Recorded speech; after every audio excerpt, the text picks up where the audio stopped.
뭐든 상담소. 매월 둘째 넷째 금요일은 미래문화연구원의 이대현 원장님과 함께하는 모든 상담소 시간입니다. 제 옆에 지금 이대현 원장님 나와 계시네요. 인사 나눠볼게요. 안녕하세요. 안녕하십니까? 반갑습니다. 네, 반갑습니다. 오늘따라 왠지 더 기분이 더 좋아 보이시는 것 같아요. 뭐 좋은 일 있으셨나 봐요. 조금 전에 분위기 바꿔보려고 노력했습니다. 저희 방송을 위해서 약간 그 텐션을 높이기 위해서. 목사님 점점 프로 방송인이 돼가고 계신 것 같아요. 예, 뭐. 네.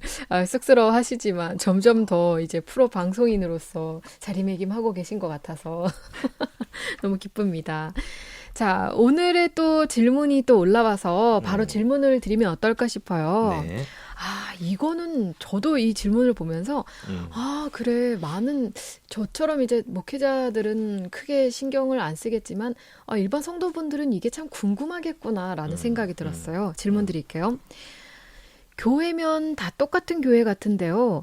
장로교, 성결교, 감리교, 침례교 등 뭔가 다양하고 또 그 안에도 무슨 교단으로 되게 다른데 이게 도대체 뭔가요? 너무 어려워요. 이런 질문이에요. 네. 이게 사실 이 고민하시는 분들 같은 경우에는 요즘에도 이런 고민하고 계시는 분이 계시구나라는 생각이 들었어요. 처음에 이 질문에 대한 얘기를 듣고서는.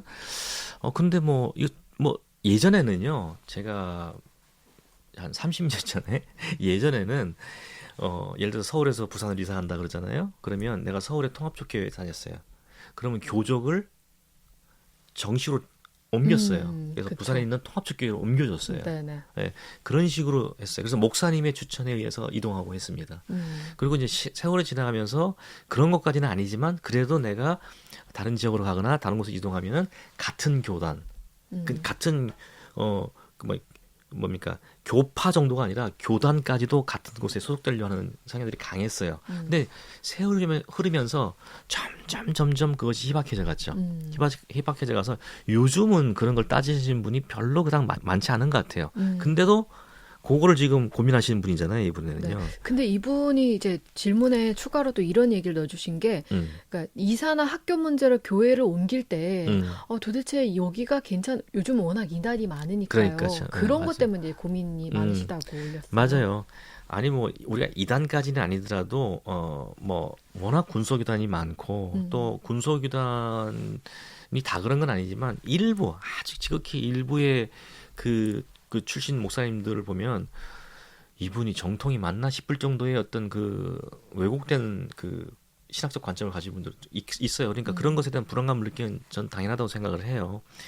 다만 이제 저는 이제는 이제 시대가 많이 변했기 때문에 교단과 교파 간의 교류도 굉장히 많고 예전에는 사실 거의 교류 안 했거든요. 근데 요즘 많이 교류를 하고 있고 또 강단 이동까지 좀 하는 정도예요. 그래서 이제 이렇게 하고 있는 시대라면 교단이나 교파가 아닌 교회에 집중하는 것이 좋겠다는 생각을 해요.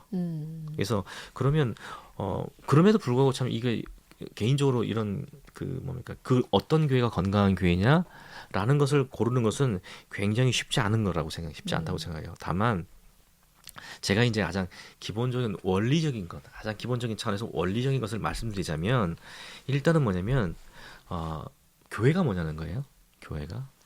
교회가 뭐냐고 했을 때 교회는 기본적으로 우리가 성도란 말을 쓰잖아요.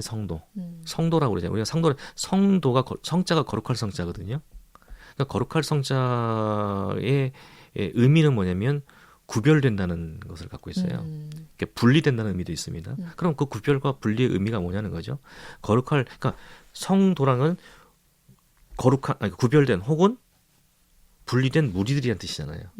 그럼 도대체 구별됐다는 것은 뭘로부터 구별이냐는 것이냐면은 무엇으로부터의 구별을 강조하는 것이 아니라 무엇을 향한 구별이냐가 강조돼야 돼요. 그러니까 뭐냐면 물론 우리가 세상으로부터 구별돼야 된다. 이거는 분명히 있는 겁니다. 세상에 있으니까.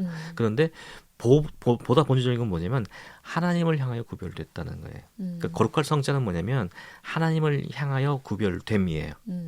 그래서 제가 늘 강조해서 말씀드리는 거지만 하나님 중심으로 하나님을 지향성을 가진 자를 우리가 성도라고 얘기하는 거라는 거죠. 그러면 교회라는 것은 뭐죠? 그러한 성도들이 모인 공동체를 의미하는 거잖아요. 그래서 그러한 공동체를 찾는 것이 중요하다. 근데 이 말 자체가 얼마나 추상적입니까?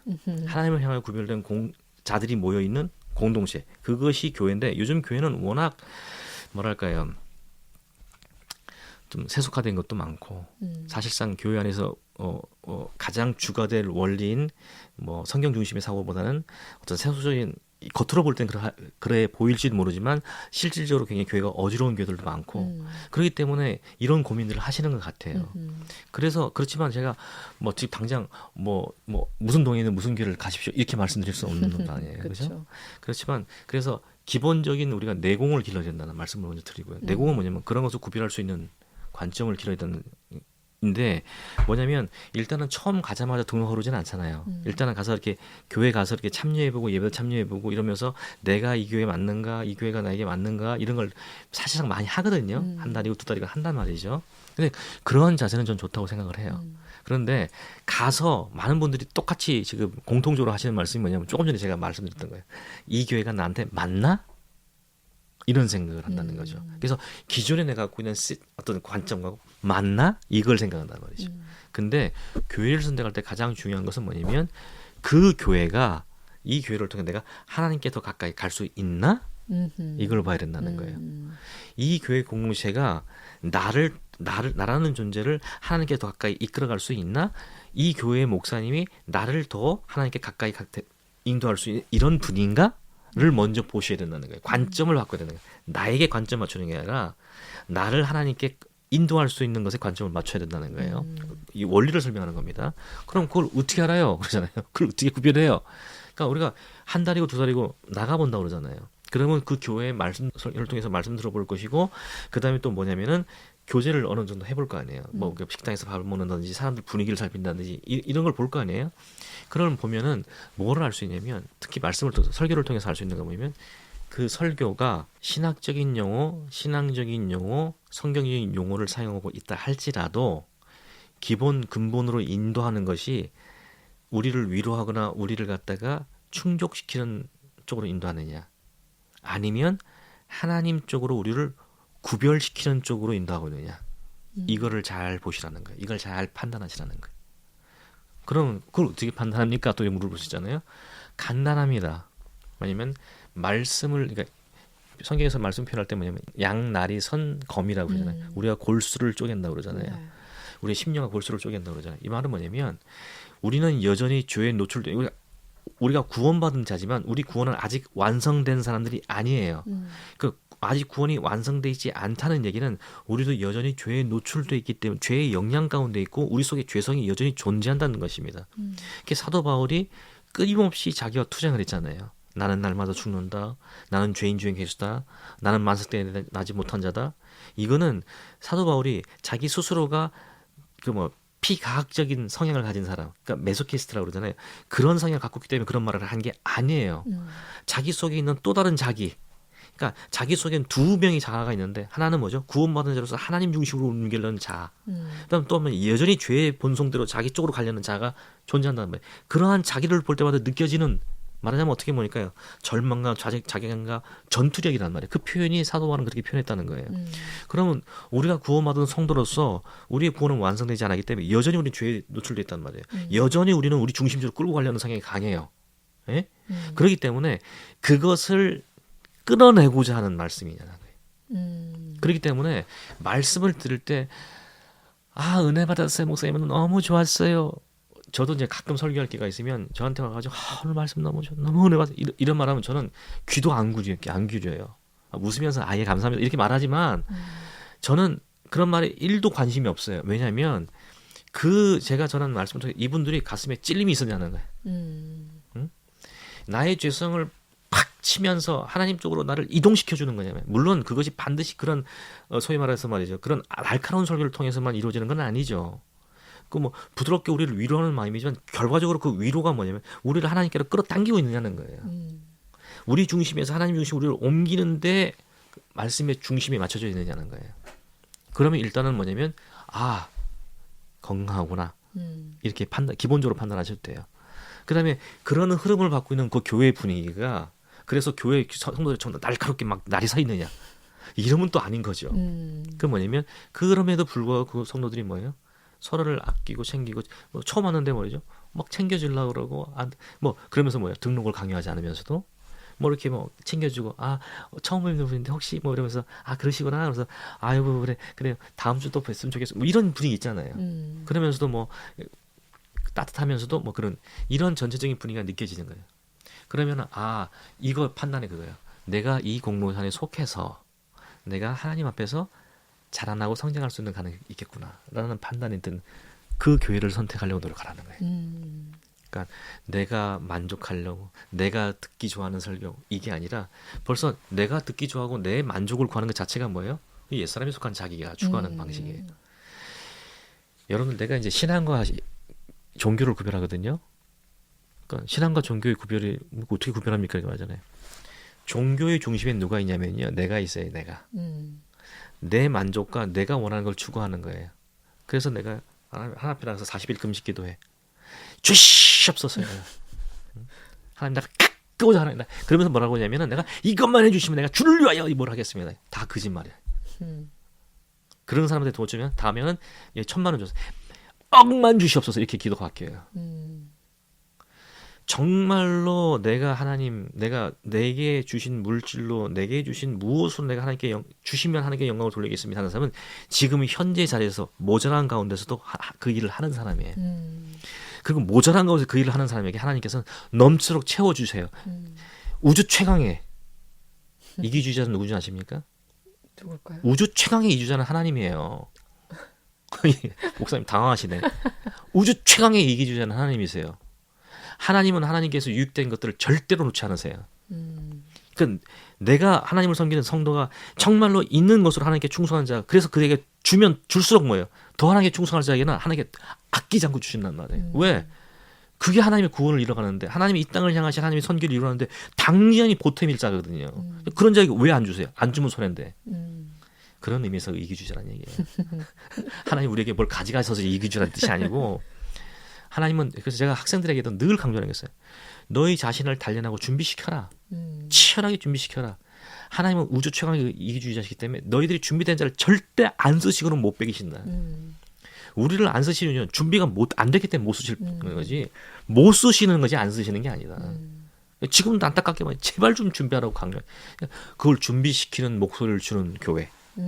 그걸 준비시키는 교역자, 설교. 그런 자를 택하라는 거예요. 근데 그걸 택하면 어떡하는지 아십니까? 내가 아파요.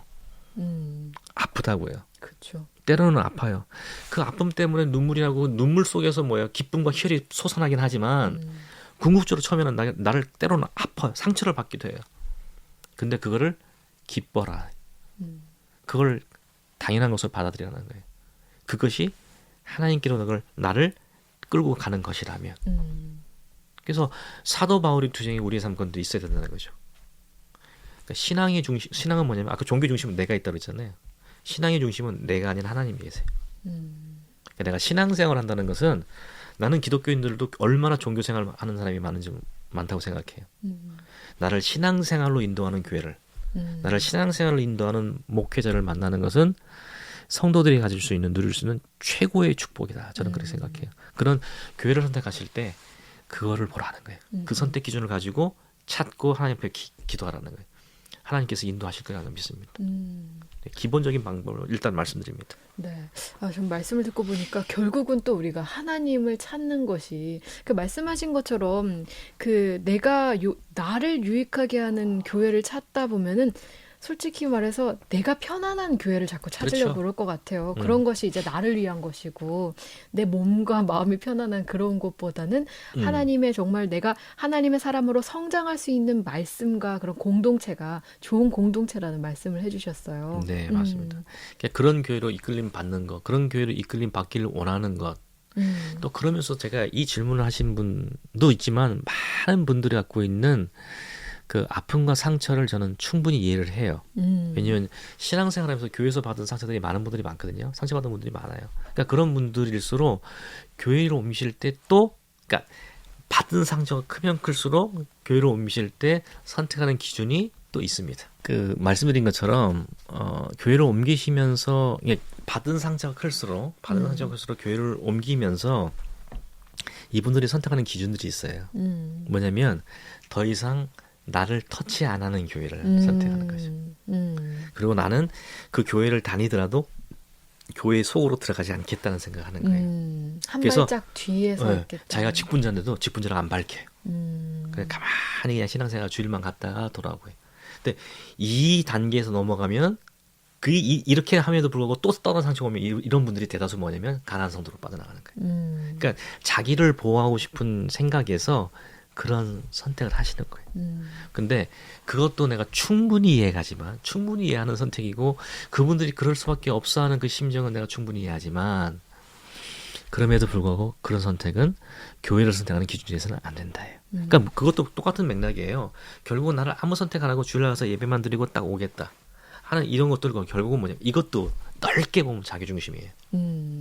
나의 안전과 나를 지향하는 거잖아요. 그럴 것 같으면 그냥 혼자 요즘 뭐 동영상 예배도 많고 한데 그것들이 왜 교회 공동체에 굳이 속하려고 하는 거예요. 교회 공동체에 속하려고 했을 때는 또 다른 차원의 결심이 있어야 됩니다. 첫 번째 결심 뭐예요? 그 교회의 그 목사님과 그러니까 설교와 그 교회 성도들, 그 교회 분위기가 나로 하여금 하나님께로 가까이 다가갈 수 있게 하는 가르침과 분위기냐. 첫 번째 초점이면 두 번째 초점 뭐냐면 나를 훈련시켜서 나를 하나님, 그러니까 교회 공동체뿐만 아니라 제가 말하라 우리가 교회 공동체라니까 자꾸 교회 내부만 얘기하거든요. 내부만 얘기하는데 물론 출발점은 그게 될 수 있습니다. 교회 내부의 사역을 잘 섬기는 자로 성장시키느냐. 그 다음에 두 번째는 뭐냐면 내가 교회 밖에서 하는 일들을 하나님 중심으로 끌고 나갈 수 있도록 훈련시키고 양육시키는 공동체냐 하는 거예요. 그러니까 쉽게 말하면 뭐냐면 내 중심을 끊어내고 내 욕심과 내 욕망을 끊어내고 그 교회에서 나를 투자해서 그러니까 자기 희생이 없이 나를 들임이 없이 내 예배한다는 것은 뭐냐면 구약적인 의미에서 나를 예배한다는 건 나를 산 제물을 바친다는 거잖아요. 그러니까 나를 희생하며 없이 무엇인가를 하나님을 통해서 무슨 은혜를 얻겠다 하는 것은 사실상 사기꾼에 가까운 거예요. 그는 그렇게 지향하다 보면 결과적으로 뭐냐면 자기 안으로 신앙이 몰입돼가고 자기 중심의 신앙으로 몰입돼갈 수밖에 없어요. 그렇기 때문에 정말로 두 번째로 구해야 될 것은 뭐냐면 나로 하여금 격려하고 성장시켜. 첫째로는 하나님의 몸된 교회를 잘 섬기게 하느냐. 그러니까 플러스 뭐냐면 그러니까 아까 전에 이 전제를 연결시켜야 돼요. 나로 하여금 말씀과 분위기를 통해서 하나님께로 더 가까이 가게 하는 교회는 그런 교회에서 일어나는 교회를 섬기게 하는 그런 모양들은 결과적으로 교회를 통해서 세상을 섬기는 일에 나를 끌고 가게 돼 있어요. 그래서 교회를 섬기는 것이든 세상을 섬기는 것이든 내 희생이 없으면 안 되는 거잖아요. 내 희생을 감수할 것을 요구하면서 나를 훈련시키는 교회냐는 거예요. 그걸 따지라는 거예요. 그러나 이런 경우 있어요. 그 교회 분위기 자체가 교회 내부 으쌰으쌰하는 분위기가 될 수 있어요. 그래서 뭐냐면 낚시질 방식으로 교회를 성장시키는 교회 있어요. 그게 뭘까요? 낚시질 방식이 뭘까요? 뭘까요? 낚시질 방식은 뭐냐면 여러분 그 목사님 기억하실 거예요. 아마 옛날 그림들 많이 보셨을 거예요. 왜냐면 바다가 있고요. 배가 있고 배 위에 사람들이 이 물속에서 빠져가는 사람들 막 빠져가 죽어가는 사람들 한 사람씩 끄집어 올려요. 이런 그림 보신 적 없으세요? 선교와 전도를 의미할 때 쓰는 그림입니다. 세상이 사람들이 죄악 가운데 빠져들어가는데 생명선에서 저들을 얹어서 이런 방식이 뭐냐면 여기서 딱 느껴지는 게 뭐죠? 세상과 교회를 이분화시키는 거예요. 그죠? 이혼을 딱 시켜버리는 거예요. 딱 잘라버리는 거예요. 그리고 구원이라는 것은 뭐냐면 세상 속의 사람들을 건져가지고 교회 안으로 집어넣는 거예요. 구원의 방식 속에 집어넣는 거예요. 이게 18세기, 19세기 선교 방식이거든요. 그래서 뭐냐면 기독교인 된다는 것은 세상으로부터 분리돼가지고 교회라는 또 다른 공동체 안에 들어가게 하는 거예요. 그래서 세상에서 친구 많은 사람들은요. 예수 믿고 나면 뭐냐면 세상 친구들 다 떠나.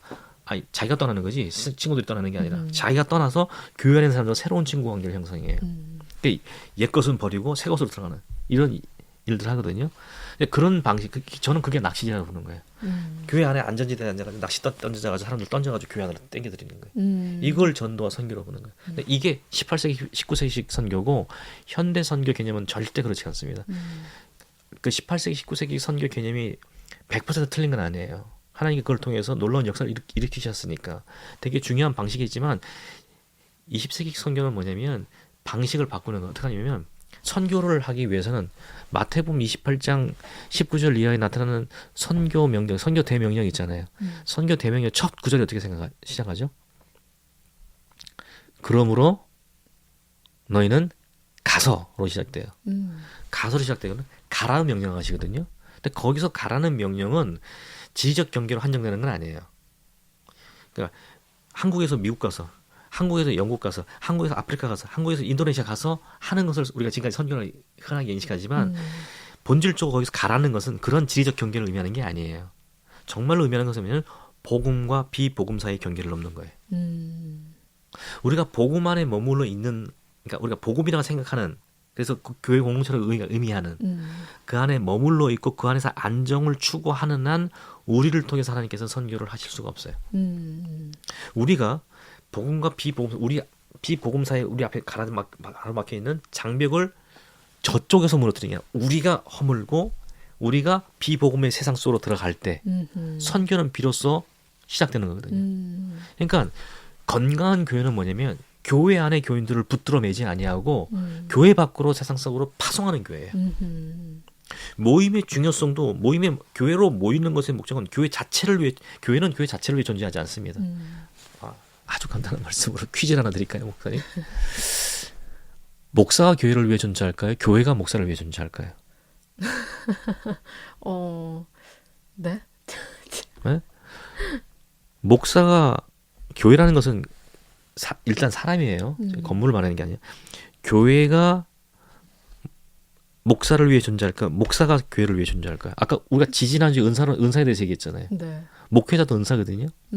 그 은사는 왜 주어지는 거예요? 하나님의 교회를 세우기 성비게. 필요한 그러니까 거죠. 답은 간단해요.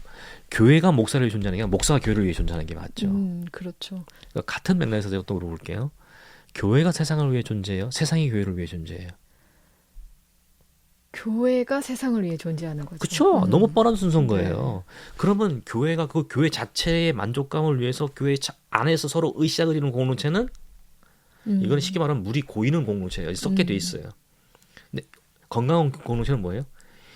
이것을 갖다가 뭐예요? 세상을 향해 여는 교회, 세상을 섬기기 위해 여는 교회예요. 문을 밖으로 여는 게 맞는. 제가 몇 주 전에 지지난주인가 마을 목회 하시는 목사님들 특강을 해달라서 가서 했거든요. 네. 마을 목회가 본질이 뭐예요? 교회 안에 갇혀 있어 마을 목회를 못 하는 거예요. 마을로 나가야 마을 목회를 하죠. 그렇죠? 마찬가지예요. 내가 정말로 그리스도인으로서 선교하는 그리스도인의 공동체의 일원으로 내가 서기 위해서는 나로 하여금 세상 속으로 나를 가게 만드는 교회여야 되는 거예요. 그러니까 나로 하여금, 그러니까 이 착각하시 오해하시면 안 돼요. 교회에 있는 바울 전도단에 소속돼서, 교회에 있는 베드로 전도단에 소속돼가지고 한 달에 한 번씩 모여가지고 기도 세게 한 판 하고 그 다음에 와가지고 전도제 쫙 노광전도 돌리고 한 몇 시간 동안, 그런 식에도 중요한 전도의 방식 중에 하나지만 저는 제가 의미하는 건 그게 아니에요. 세상 속으로 보낸다는 의미는 뭐냐면 내가 갖고 있는 삶의 현장이 있잖아요. 내가 갖고 있는 직업이 있을 수 있고 내가 가지고 있는 하는 일들이 있을 거 아니에요. 그 일들이 예전에는 뭐예요? 세상의 방식과 세상의 이 일을 추구하기 위해서 세상의 방식대로 가는 사람이었다면 나로 하여금 하나님 말씀이 쳐서 나를 복종시켜서 이제는 그 이가 목적이 아니라, 쉽게 말하면 돈이 목적이 아니라 하나님 나라를 구현하는 데 목적을 함께하는 거예요. 그러기 위해서 그 하나님 나라의 증인이 되고 증거하는 자가 되기 위해서 세상을 섬기는 자로 나를 세워주는 교회. 사람들은요, 다름을 틀림으로 보는 경향이 강합니다. 그래서 끼리끼리 뭉치는 경향이 강해요. 그렇기 때문에 다름에 대해서는 기본적으로 알레르기 반응을 일으켜요. 그리스도인들이 그리스도인답다는 것은 세상 사람들과 구별된 다른 것이 있기 때문에 그리스도인인 거예요. 그것이 예수로 말미암아서 다르기 때문에.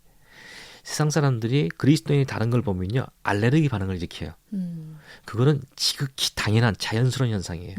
그래서 내가 정말로 그리스도인으로 살기를 원한다면 불가피하게 어떤 방식으로 지금 우리가 육체에 린치를 당하나 이러진 않아요. 하지만 어떠한 방식으로든 방식이 됐든 간에 나에게 일종의 환란이 오게 돼 있어요. 그 어떤 식으로 오는 건 제가 설명할 수가 없고요. 어떤 방식으로 오게 돼 있어요. 친구가 나를 괜히 친한 친구가 나를 계속 뒷담화를 깐다든지 쟤 좀 이상해졌어 이러면서 어떤 식으로든 나에게 불이 끼치는 일들이 발생하게 돼 있어요. 근데 그러면 왜냐면 왜 그 사람들이냐면 쟤가 우리하고 똑같은 놈이었거든. 똑같은 짓 하고 똑같이 속이면서 슬쩍슬쩍 속이면서 같이 성경에 보면 하나님께서 주실 때는 어떻게 해준다고요? 누르고 흔들고 채워서 넘치게 주신다고 그랬잖아요. 근데 쌀 장사 잘하시는 분들 지금은 그러니까 안 하시지만 쌀 장사 잘하는 방법이 뭐예요? 이윤 남기는 방법이 한대요 하면서 쫙 푸면서 기술적으로 자로 쫙 밀어요. 그러면서 바로 그걸 갖다가 진동 없이 그냥 그대로 수평을 이동해서 자루 속에 싹 담아요. 한 대 담은 건 맞잖아요. 근데 그 잠기 전에 스탑 하고서 그걸 흔들어 보세요. 그러면 어떻게 되죠? 슉 가라앉아. 그게 이윤을 방식하는 방식이에요. 절묘하죠. 기술적이죠. 그게 그렇게 하던 놈이야. 얘 나하고 똑같이. 근데 어느 날 보더니 한 대를 갖다가 툭툭 치면서 넘치도록 이렇게 담는 거예요. 쟤 왜 저래? 그 손님들이 놀래. 응? 그리고 그냥 수평을 하는 거 아니고 왜 살짝 넘치도록 담는 거예요. 그 손님이 그냥 기분이 좋잖아요. 근데 옆에서 같이 저러면 이윤이 안 남아. 이윤이 적어. 아니 안 남는 게 아니라 적어요. 적은데 쟤 이상하게 하네. 안 하던 짓 하지? 처음에 가지고 야 너 왜 그러냐? 에이 뭐냐 그냥 이 사람이 뭐예요? 마음의 심경이 일어난 거야. 내가 그리스도인으로서 내가 일을 취하지 아니하고 오히려 세상을 섬기는 자로 살겠다. 그래서 장사는 하되 정직하게 하겠다. 그렇게 나온 이윤으로 내가 적은 돈이지만 하나님께 헌물하고 그걸 통해 하나님께 역사하시는 걸 내가 믿겠다. 하나님 많은 돈을 갖고 역사하시는 분이 아니라 하나님께서 적은 돈이라면 하나님이 개입하시고 그걸 역사를 이루실 수 있는 분이니까 관점이 바뀐 거예요. 그러니까 처음에는 뭐야? 다른 친구들 다 그렇게 장사하는데 혼자만 일하는 거예요. 그러니까 뭐 저놈 왕따가 되기도 하고. 근데 나중에 근데요. 자기가 그 친하게 지낸 친구도 그렇게 무리인 친구 중에서 사기를 당했어. 화딱 치고 열받 나. 자기는 바보 취급당한 거야. 그럼 이 사람이 누굴 찾아갈 것 같아? 그 친구를. 갇힌 무리를 찾아가지 않아요. 자기가 질시하고 멸시하고 때로는 괴롭히도 되지만 달라진 친구를 찾아가요. 야, 내가 내 얘기가 아니고 내 친구 얘기인데 바보처럼 얘기 당했다더라. 너 어떻게 생각하냐? 야, 이럴 때는 어떻게 되냐? 그럼 뭐예요? 이제 얘기를 하기 시작했죠. 그러니까 뭐냐면 그리스도인이 다르지 아니하면 사람들이 다가오질 않아요.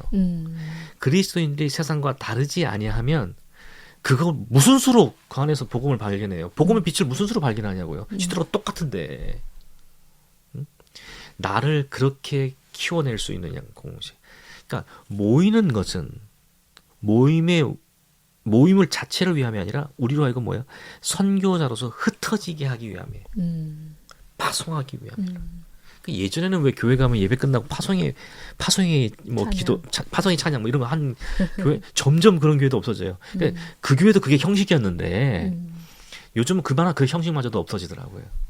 근데 진짜 교회의 근본적인 모이는 가장 큰 이유는 선교를 위해 존재하기 때문에 선교의 결과로 교회가 낳는 것입니다. 선교의 결과로 교회가 세워지는 거예요.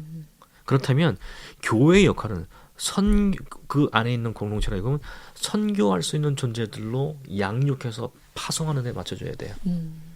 교회 건물 짓는 거 그거 뭐 대단한 겁니까? 네? 교회 건물 짓는 거예요. 그 수정교회 아시죠? 수정교회 크리스탈 처치라고 제가 캘리포니아에서 제가 공부를 했잖아요. 거기서 차 타고 1시간 한 20분 가면 그 교회가 있어요. 제가 이제 플로라는 신학교를 다녔는데 제가 목격 석사 과정을 공부할 때 그 교회에서 부활절하고 크리스마스 때면 엄청난 그 연극 공연을 해요. 그래서 학생들을 위해서 이게 유학생들을 위해서 돈이 없잖아요. 그러니까 이 사람 티켓들 팔아요. 뭐 비싼 데는 몇백 불도 하고 그래요. 한 20불짜리 제일 꼭대기 저 위에 올라가는 거 그런 거 학생들한테 보내줘요. 학생회를 통해서. 그럼 우리가 그걸 싼 값에 사요. 사가지고 그걸 가지고 이제 보거든요. 그때 우리 와이프하고 아기 낳기 전인데 와이프하고 이게 교회가 이렇게 밑에 넓지만 위로 이렇게 스티프해서 이게 높아요. 막 무서워. 맨 위쪽에 이렇게 앉아 있었단 말이에요. 근데 이제 예수 찬송에서 천사가 쫙 내려오는데 깜짝 놀랐어요. 레일이 거기 쫙 돼 있어요. 우리 옆에서 천사들이 겉으로 볼 때 진짜 천사, 영화에 보는 천사 똑같이 생겼어요. 분장을 그렇게 해가지고 천사 날개 달고 레일 달고 그래서 쫙 내려가는 거예요. 오 진짜 같아. 그리고 막 로마 병정들이 올라오잖아요. 교회 본당 문이 쫙 열면서 진짜로 말하고 로마 군병들이 쭉쭉쭉쭉 나와요. 엄청난 교회. 그게 막 뭐 교인들 중에서 뭐 LA에서 영화 뭐 제작한 이런 사람 많으니까 정말 대단하게 해요. 눈이 휘둥그레질 정도로. 그런데 그 교회가 지금 그 두 개 건물이 있거든요. 교육관은 먼저 팔렸고 나중에 본 건물 그 크리스탈 처치라 불리는 그 교회는요 지금 가톨릭 쪽에 팔렸습니다. 그 교회 없어졌어요. 아버지가 아들한테 이렇게 물려줬는데 뭐 분쟁이 일어나고 뭐 이러면서 교회가 지금 사라진 상태예요. 그러면 그 건물이 무슨 의미가 있어요? 그 어마어마하게 드린 건물 크리스탈 처치 그 교회 성장론 그게 교회 성장 그거 흉내내 가지고 우리 한국에서도 많이 프로그램 했어요. 그 교회 가서 뭐 관람도 하고 프로그램 훈련도 받고 그 교회가 지금 없어져 있나 그까이 게 뭐냐는 거예요. 중요한 거는 눈에 보이는 건물이 아니라 눈에 보이지 않는 건강하고 강력한 그리스도인의 공동체. 그게 교회의 본질 아닙니까? 사람이잖아요, 사람. 그럴 수 있는 교회를 선택하신다면 내 종교적인 만족을 충족시키는 교회가 아니라 그리고 내가 도피해서 몰래 숨을 수 있는 교회가 아니라 나로 하여금 훈련시켜서 나로 하여금 그리스도의 군사로 그리스도의 뭐랄까요 선교사로 내 삶의 현장으로 나를 파송시킬 수 있는 교회를 찾으라는 거예요. 근데 그런 교회가 처음에 훈련받고 하는 게 굉장히 힘들어요. 왜? 나를 꺾고 나를 쳐서 복종시키는 작업들이 늘 일어나야 되는 곳이니까. 그렇죠. 그런데 제가 개런티 할 수 있어요. 왜냐면 그런 교회에서 훈련받고 삶을 살아가는 자에게는 세상이 줄 수 없는 평안을 맛볼 수 있습니다. 그런 교회를 선택하셔야 된다. 그런 말씀을 드립니다. 네, 왠지 아멘이라고 대답을 하게 되는. 그렇죠. 우리가 교회를 어디로 불가피하게 옮기게 될 때는 정말 내가 주님 앞에 정말 헌신할 수 있고 하나님 나라를 위해서 내가 더 성장할 수 있는 교회인가 그렇죠. 라는 기준을 가지고 교회를 선택하면 좋겠다라고 얘기해 주셨습니다. 아유, 오늘도 이렇게 속 시원하게 저희의 고민을 상담해 주셔서 정말 감사드립니다. 아유, 감사합니다. 다음엔 또 어떤 질문이 들어올지 궁금해지네요. 다음 시간에도 기대하도록 하겠습니다. 네, 고맙습니다. 오늘 함께 해주셔서 감사드립니다. 네, 감사합니다.